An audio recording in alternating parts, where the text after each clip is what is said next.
The dashboard clock read 6:47 a.m. as I pulled into our driveway, my body aching from another 12-hour shift at the warehouse. The overtime had been brutal this week, but the extra money would help us catch up on the mortgage and maybe, just maybe, I could surprise Carla with something nice for her birthday next month. She'd been hinting about wanting to redecorate the living room, and I'd been mentally calculating how many extra shifts it would take to make that happen. I sat in my truck for a moment, letting the engine tick as it cooled, watching our little two-bedroom house in the gray morning light.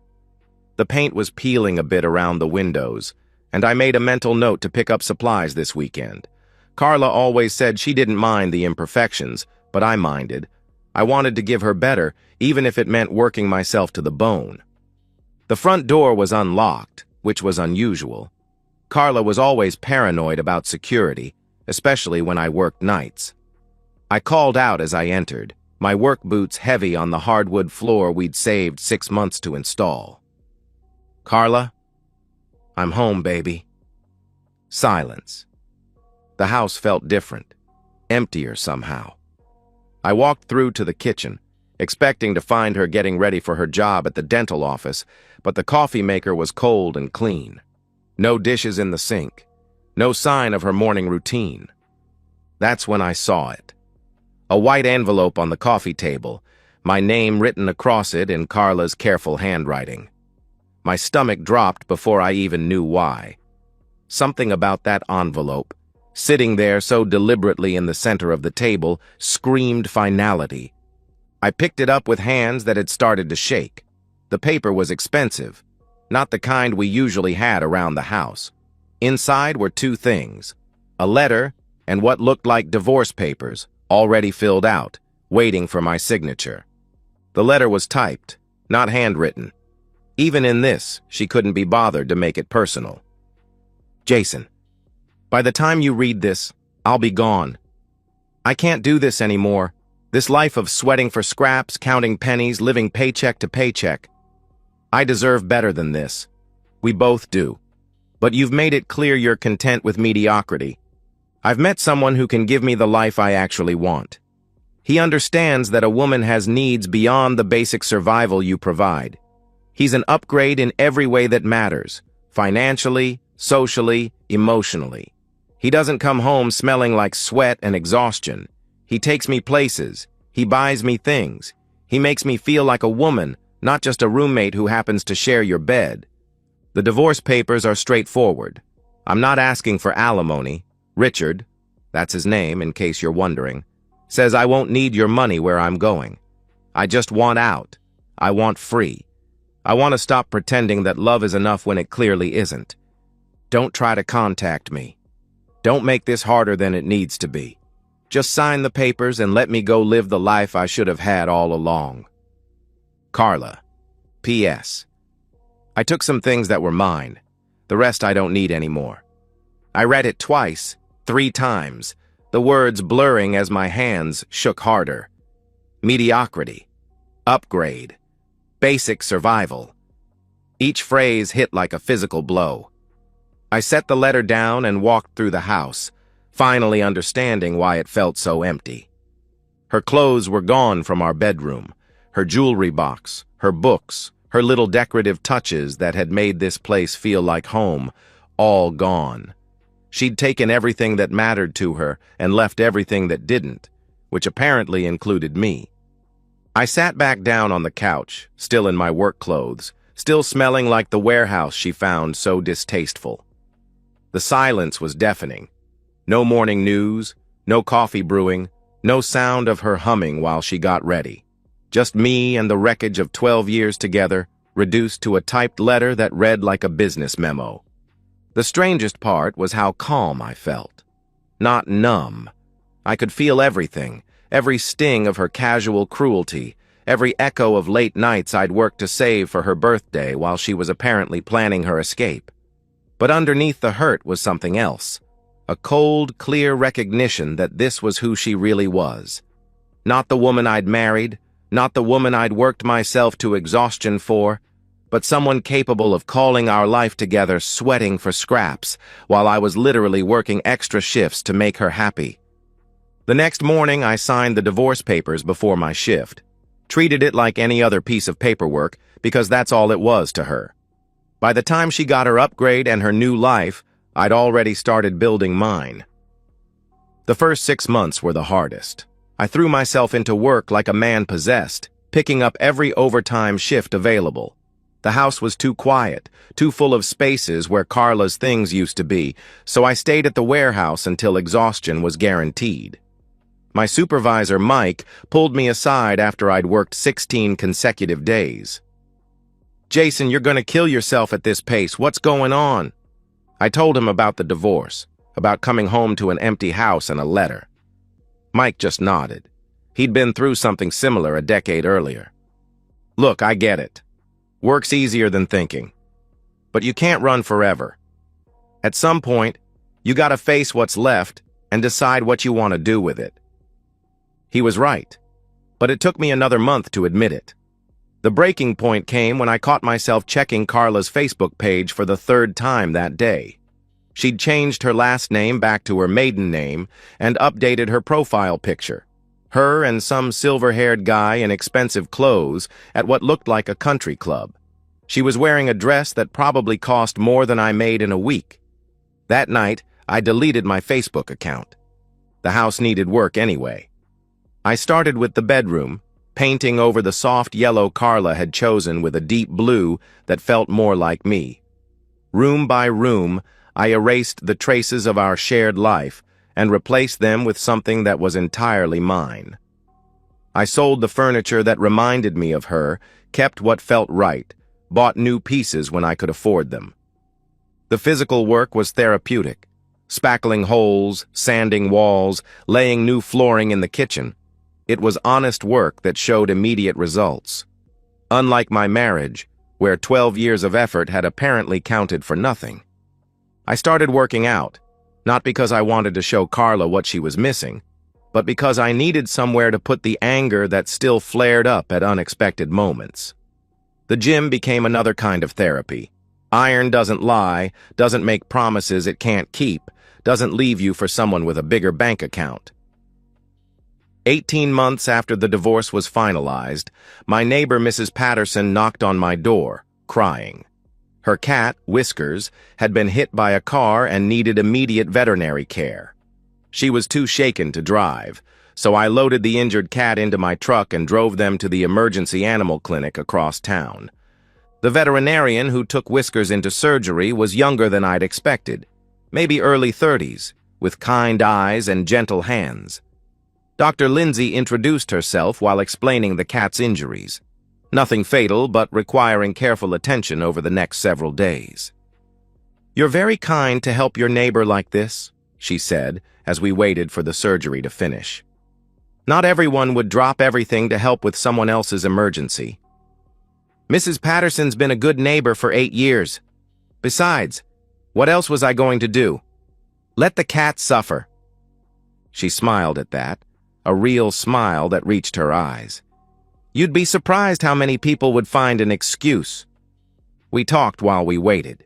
She'd grown up in the area, gone to veterinary school in Colorado, came back to open her own practice. She asked what I did for work, and when I told her about the warehouse, she didn't get that polite but distant look I'd grown used to from other professional women. "That must be physically demanding work. Do you enjoy it?" "It's honest work. I'm good at logistics, at solving problems. The company's growing, so there's room for advancement. It's not glamorous, but it pays the bills, and then some." "Honest work is valuable work," she said simply. "Not everyone understands that anymore." When Whiskers came through surgery successfully, Mrs. Patterson cried again, this time from relief. Dr. Lindsay gave me her card. "In case you ever need veterinary services, or if you just want to grab coffee sometime and talk about honest work." Our first date was coffee on a Sunday afternoon. Nothing fancy, just a local place where we could talk without pretense. She told me about the challenges of running her own practice, the satisfaction of helping animals and their families, the long hours that made relationships difficult. I told her about the divorce, about rebuilding my life from scratch, about learning to trust my own judgment again. She actually called your life together's wedding for scraps? Lindsay's expression was genuinely incredulous. That's remarkably cruel. Yeah, well, turns out I married someone who thought love was measured in dollar signs. Took me 12 years to figure that out. Her loss, Lindsay said quietly. Some of us appreciate a man who works hard and treats people with decency. We dated for 8 months before I asked her to move in, another 4 months before I proposed. Nothing rushed, nothing desperate, just two adults who'd both experienced disappointment and chose to build something real together. Lindsay never made me feel inadequate about my job or my income. She appreciated my work ethic, found my quiet consistency attractive, and never once suggested I needed to be someone different to deserve her love. Our wedding was small, family and close friends at a local venue. Nothing extravagant, but everything meaningful. As I watched Lindsay walk down the aisle in a simple but elegant dress, I realized that this was what love actually looked like, choosing each other not for what you could provide or acquire, but for who you were when everything else was stripped away. The irony wasn't lost on me that Carla's betrayal had led me to something infinitely better than what we'd had. But that realization would prove even more significant when the past came knocking on my door. It was a Sunday morning in October, almost exactly 3 years after I'd found that envelope on the coffee table. Lindsay and I were in our routine. Coffee, lazy conversation, the newspaper spread between us on the kitchen table. She was wearing one of my old t-shirts, and her hair was still messy from sleep, and I remember thinking how beautiful she looked in that unguarded moment. The knock on the door was unexpected. We rarely had visitors on Sunday mornings, and never without calling first. I padded to the front door in my socks, coffee mug still in hand, and peered through the peephole. At first, I didn't recognize her. The woman standing on my porch was thin in a way that looked unhealthy, her face gaunt and aged beyond the 3 years since I'd last seen her. But the hair was still the same shade of blonde, expensive salon blonde, and when she looked up at the sound of my footsteps, I saw Carla's eyes. I opened the door and just stared. She was wearing designer clothes that hung loose on her frame, and when she turned her head slightly, I caught sight of what looked like a fading bruise along her jawline, poorly covered with makeup. Jason. Her voice was smaller than I remembered, uncertain. Can I come in? Please? What are you doing here, Carla? I need to talk to you. Please. Just for a few minutes. Against my better judgment, I stepped aside and let her enter. She moved carefully, like someone who'd learned to be cautious about sudden movements. The confidence I remembered, that assured way she'd carried herself, was completely gone. Coffee? I offered, more from habit than hospitality. Yes, thank you. I poured her a mug, and we sat at the kitchen table. Lindsay had discreetly retreated upstairs, giving us privacy I wasn't sure I wanted. Carla's hands shook slightly as she lifted the coffee to her lips. You look good, she said finally. Healthy, happy. I didn't respond. I wasn't here to make small talk with the woman who'd called our marriage sweating for scraps. I suppose you want to know why I'm here? I'm curious, I admitted. She took a shaky breath and began. Richard, her upgrade, had been charming and generous during their courtship. The BMW, the expensive dinners, the designer clothes, the country club membership. For the first year, she'd felt like she was finally living the life she deserved. But then things started changing. He became controlling. Everything had to be his way. Where we went, who we saw, what I wore. He said since he was paying for everything, I should be grateful and do what made him happy. The controlling behavior escalated. He monitored her phone, her email, her spending, isolated her from friends and family, claiming they were jealous of their success. When she tried to get a job to maintain some independence, he forbade it, saying it reflected poorly on his ability to provide for her. The first time he hit me was about 18 months ago. I'd bought a dress he didn't approve of, said it made me look cheap. When I argued, he backhanded me across the face and told me to watch my tone. She touched her jaw unconsciously. He apologized afterward, bought me jewelry, said it would never happen again. But it did. It got worse. The physical abuse was coupled with systematic emotional destruction. He called her stupid, worthless, a gold digger who should be grateful for his attention. Told her repeatedly that no one else would want damaged goods like her. Cheated on her openly, bringing other women to events and introducing them as his friends while she stood there humiliated. Last month, I turned 35. Apparently, that made me too old for him to be seen with in public. He said he was trading up to a younger model. Those were his exact words. Gave me a week to get out of the apartment. I have nothing, Jason. No job history for the past 3 years, no references, no savings because he controlled all the money. He discarded me just like... She paused, seeming to realize what she was about to say. Just like you discarded me, I finished. She flinched but nodded. I know I have no right to be here. I know what I did to you was unforgivable. But I didn't know where else to go. I studied her face, the hollow cheeks, the carefully concealed bruises, the desperate hope in her eyes that I might offer some kind of salvation. Part of me felt satisfaction at seeing her brought low, validation that I'd been right about what truly mattered. But mostly, I just felt sad for the woman who'd chosen status over love and paid the price. I'm sorry that happened to you, Carla. No one deserves to be abused. I made such a terrible mistake, Jason. I threw away the best thing I ever had for fool's gold. You were a good husband. You loved me. You would never have hurt me. No, I wouldn't have. But I also can't go back and be that husband again. She looked up sharply, hope flickering in her eyes. Why not? We were good together once. We could be again. I've learned my lesson. I know what really matters now. Before I could respond, I heard footsteps on the stairs. Lindsay appeared in the kitchen doorway, and the contrast was immediately devastating. Where Carla looked broken and desperate, Lindsay looked healthy and content. She was naturally beautiful in a way that didn't require expensive maintenance, confident in a way that came from inner peace rather than external validation. Sorry to interrupt, Lindsay said gently. I was just getting some water. But she moved to stand beside my chair, her hand resting lightly on my shoulder.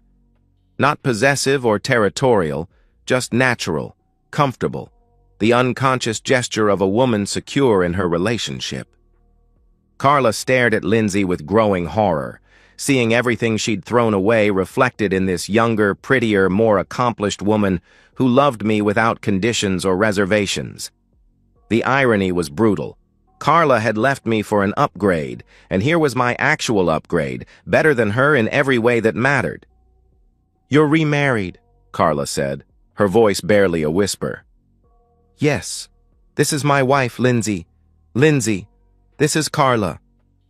Lindsay extended her hand politely. Nice to meet you, Carla. Jason mentioned you sometimes. The casual way she said it, not threatened, not curious, just acknowledging my history the way mature adults do, was another twist of the knife. Carla shook her hand limply, staring at Lindsay's wedding ring, the simple but elegant band that matched mine. She's beautiful, Carla said to me, tears starting to flow. And young. And successful. I'm sure. She's a veterinarian, I said. Has her own practice. Of course she does. Carla laughed bitterly. Everything I'm not. Carla, I said gently, I think you should go. Please, Jason. I have nowhere else to turn. I know I hurt you, but we had something real once. Doesn't that count for anything? I looked at this broken woman who'd once been my wife, who'd reduced our 12 years together to sweating for scraps in a typed letter, and felt something close to peace. You left me for money, Carla. I found peace. I think we're even now." The finality in my voice seemed to reach her. She stood on unsteady legs, gathering the remnants of her dignity. "I suppose I deserve that." "Probably. But I'm not trying to hurt you. I'm just being honest about what is." I walked her to the door, Lindsay trailing behind us. On the porch, Carla turned back one more time. "I really did love you, you know. I wanted more." "I know. But more of what you wanted wasn't what I had to give. Turns out what I had to give was exactly what someone else needed." She nodded, finally understanding. As she walked back toward a beat-up Honda Civic parked at the curb, such a far cry from the BMW I'd seen in her Facebook photos, I felt the last trace of anger leave my system. I closed the door and returned to the kitchen, where Lindsay was refilling our coffee cups. "You okay?" she asked. "Yeah, I really am." And I was. Carla's visit hadn't reopened old wounds. It had simply confirmed how completely they'd healed. The next few minutes unfolded like a slow-motion car crash. Carla remained frozen on the porch, staring at Lindsay with the expression of someone watching their worst fears materialize. Lindsay, completely comfortable in her pajamas and bare feet, moved through our kitchen with the easy familiarity of someone who belonged there completely. "Would you like me to make breakfast?" Lindsay asked me, already reaching for the eggs. "I was thinking pancakes since it's Sunday." The domesticity of it was crushing. Here was everything Carla had walked away from: Sunday morning breakfasts, comfortable silences, a partner who wanted to take care of you simply because they loved you, embodied in a woman who was objectively superior to her in every way. "That sounds perfect," I said, meaning it. "Thank you." Carla watched this exchange with growing desperation. "Jason, please, can't we at least talk privately? There's so much I need to say to you." "Carla, I think you've said what you came to say." "No, you don't understand. I've realized what I lost. What we had was special. It was real. I was young and stupid, and I made the worst mistake of my life." Lindsay glanced over from where she was mixing pancake batter, not with jealousy or insecurity, but with something closer to pity. She could see what I saw: a desperate woman trying to reclaim something she'd voluntarily destroyed. "The mistake wasn't leaving me," I said quietly. "The mistake was how you left me. What you said about our life together. If you'd just said you weren't happy, if you'd asked to try counseling, if you'd shown any respect for what we'd built together, things might have been different. I can show you that respect now. I can appreciate what you gave me. I was immature then, but I've grown up. I've learned what really matters." "Have you?" I asked. "Or have you just learned that the alternative was worse?"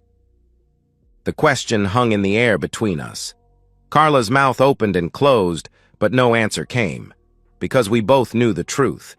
She hadn't gained wisdom. She'd simply run out of options. Lindsay started cooking, the sound of pancakes hitting the griddle filling the uncomfortable silence. The smell was warm and homey, another reminder of the life Carla had dismissed as inadequate. "She's everything I'm not, isn't she?" Carla said, her voice hollow. "Younger, prettier, more successful, and she loves you for who you are, not what you can give her." "Yes," I said simply. "She does." The irony is perfect, isn't it? I left you for an upgrade, and you actually found one. A real one.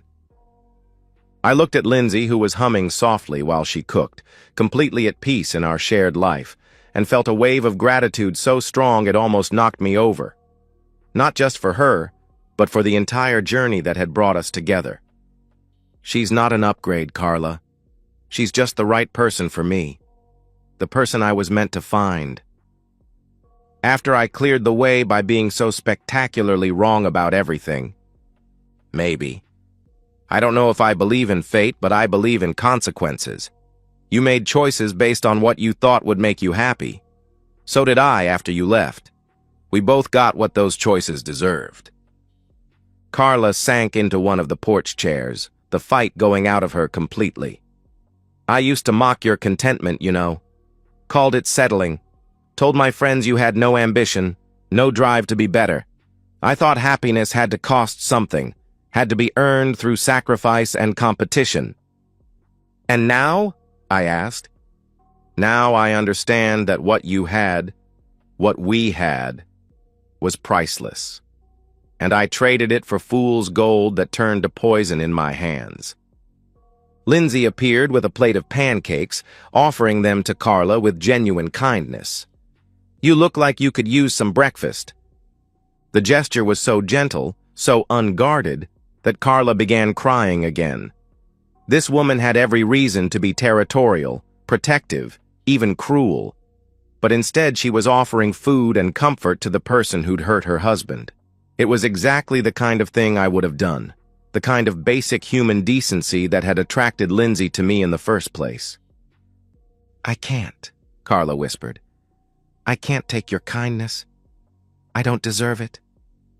Maybe not, Lindsay said gently, but you need it, and sometimes that's enough. Carla looked up at her, then at me, seeing clearly for perhaps the first time in years. You found someone who's not just beautiful and successful. You found someone who's genuinely good, someone who sees the best in people, even people who've hurt her family. I found someone who loves the same things I love, I corrected. Honesty, kindness, building something real together. Someone who doesn't need me to be anyone other than who I am. Everything I couldn't give you, she answered. Everything you chose not to give me. There's a difference, I replied. Carla stood slowly, leaving the untouched plate of pancakes on the porch rail. I should go. I can see that you're happy. Really, genuinely happy. And I can see why. She paused at the porch steps, looking back one more time.